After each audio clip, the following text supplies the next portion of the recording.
Here is a short clip of what we will be completing today, and then we'll get into the video of building this application.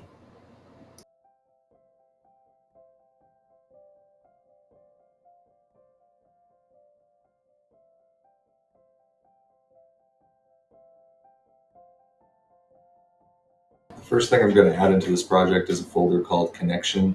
This holds a class called init SQL connection, which returns an SQL connection. This class can be altered to return connections from different servers or different databases that can be used throughout the project. The next thing I'm going to add is a folder called viewModel. This holds our main window viewModel class and a class called VMBase, which handles the iNotify property change values. We can talk about this in another video. After that, I'm going to connect our viewModel to our view. That is going to be initiating the viewModel inside of our view class and then tying it to the data context. And that is what actually ties the variables to the UI elements. For the next few minutes, I'm going to do some sped up programming. You can slow this down to 0.25 if you need it at real speed, and we'll talk about what happens at the end of the video.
Now that we've loaded in our observable collection that we will be pushing to our new table, let's set our load data value to 0 and our load data max to the size of our collection, which we will be pushing.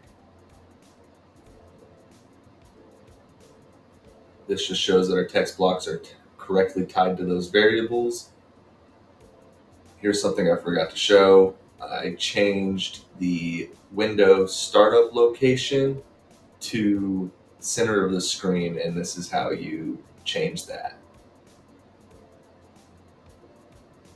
Now that we've got that all set, let's go back to our class and let's tie our button command to an actual action. So we're going to create a new relay command, and this relay command is what we imported from our MVVM toolkit from the NuGet package manager. After that, we'll create our class, and we're going to create a new function that inserts our values into our new table. And inside of this new function that we are creating is where we will actually be updating our load data value as we insert our records into the new table. Here we change this function to be async so we can do work in the background and also update the UI elements and have free range to be able to resize the page or move the page around and everything update and work properly at the same time. And this is a reminder that the observable collection, fake collection, is just representing some sort of data. This could be an Excel file, a text file, or wherever your data is coming from, but it's representing data that we would like to push to a location. Adding the word await here in front of our connection.openAsync is actually implementing the async functionality. Without the await word there, the async would not work properly. And we do this below inside of our for loop. Here inside of our for loop, first we want to clear our command parameters because we are doing this multiple times. Second, we want to add the value to our command parameters.